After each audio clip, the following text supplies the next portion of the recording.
রান্নার নতুন একটি ব্লগ নিয়ে আপনাদের মাঝে হাজির হয়ে গেলাম। আজ শেয়ার করছি গরুর মাংসের পাতলা ঝোল আলু দিয়ে। আসসালামু আলাইকুম এভরিওয়ান, আমি নাসরিন সুলতানা মিনা, সিরাজগঞ্জের মেয়ে।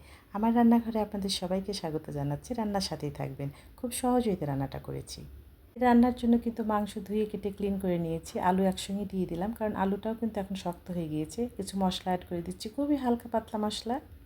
তার কাঁচামরিচ দিয়ে দিয়েছি, একটু জিরে বাটা অ্যাড করে দিলাম, আদা বাটা, লাল মরিচ বাটাটা কিন্তু শুরুতেই দিতে হবে। গরম মশলা বাটা দিয়ে দিলাম, এভাবে করে দিয়ে লবণ দিয়ে হলুদ দিয়ে গরম মশলা কিছু কাঁচা মশলা অ্যাড করে দিয়ে তেল দিয়ে উল্টে পাল্টে কিন্তু ম্যারিনেট করতে হবে।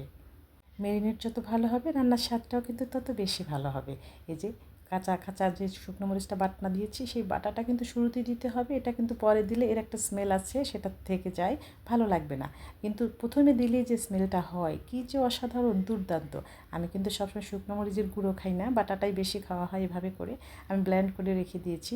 তো এভাবে করে উল্টে পাল্টে খুব সুন্দর করে আমি কিন্তু মেখে দিলাম, হাতে হাতে মেখে। রান্নার স্বাদই আলাদা। এভাবে করে কষাতে কষাতে 80% আমি সিদ্ধ করে নেব। মিডিয়াম আঁচে আপনারা কষাবেন। এভাবে করে আমি গরম পানি অ্যাড করে রেখে দিয়েছি। গরম পানি করে রেখে দিয়েছি রান্নার জন্য, কিন্তু আমি সবসময় গরম পানি রেখে দিই। গরম পানিতে রান্না করবে, রান্নার স্বাদ একটু নষ্ট হয় না, অনেক বেশি ভালো থাকে।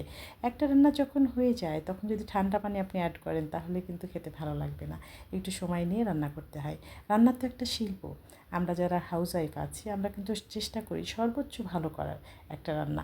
পরিবারের খুশিটা দেখলে সত্যি মন শান্তিতে ভরে যায়।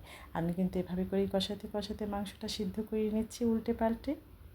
আলু আর মশলাটা একসঙ্গে কষিয়ে নিচ্ছি। আলুটা কিন্তু একটা পর্যায়ে আমি উঠিয়ে নেব, কারণ আলুটা আগে সিদ্ধ হয়ে যাবে, পরে ঝোলের মধ্যে আমি আলুটা অ্যাড করে দেবো। শুরুতেই দিলে হয় মশলাটা আলুর মধ্যে চলে যায়, খেতে অনেক বেশি ভালো লাগে। এভাবে করে রান্না করে নিচ্ছি। আর ঝোলের তরকারিতে, গরুর মাংসের পাতলা ঝোলের তরকারিতে আলু দেওয়া হবে না, এটা কেমন করে হয়? আমি কিন্তু হাই হিটে রান্না করছি। মাংসটা যখন 80% সিদ্ধ হয়ে গেছে, তখন আমি ঝোল দিয়ে দিয়েছি আর ভাজনা বাটা অ্যাড করে দিচ্ছি। ভাজনা বাটা কিন্তু দিতেই হবে, এটা স্কিপ করা যাবে না।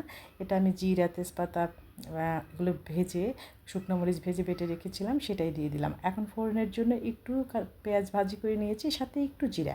ফোড়ন দিয়েই কিন্তু নামানোর আগে পাউডার মশলা দিতে হবে। আমি কিন্তু পাউডার মশলাটা বানিয়ে রাখি, গরম মশলা, জিরা, তেজপাতা সব কিছু দিয়ে ব্লেন্ড করে রাখি। এর ফ্লেভারটা একেবারে দুর্দান্ত হয়। ভাজনা বাটা দিতে হবে, পাউডার আমি একটু ধাপে ধাপে দিই সব মশলা, অল্প অল্প করে, তাহলে স্বাদটাও ভালো হয় আর অনেক বেশি গ্রেভি হয় না। পাতলা ঝোলের তরকারিটাই কিন্তু স্বাস্থ্যের জন্য সবথেকে বেশি ভালো। কী যে মিষ্টি ফ্লেভার! এই যে পেঁয়াজের বেরেস্তা আর জিরার ফোড়নেই কিন্তু তরকারিটা দুর্দান্ত হয়ে গিয়েছে। আপনারা এইভাবে করতে পারেন। আমি যে রান্নাগুলো সবসময় করি, সেগুলোই আপনাদের সঙ্গে শেয়ার করি, ভালো হয় বলেই শেয়ার করি। আমার রান্না কিন্তু হয়ে গিয়েছে, আমি চুলাটা বন্ধ করে দিয়েছি। কী যে মিষ্টি ফ্লেভার, কি বলবো! অল্প মশলার অসাধারণ স্বাদ হয়।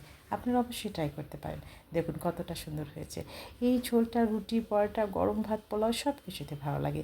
এভাবে করে রান্নাটা করে নিলাম। ভালো লাগলে পেজ ফলো করবেন। আজ বিদায় নিচ্ছি। ভালো থাকবেন।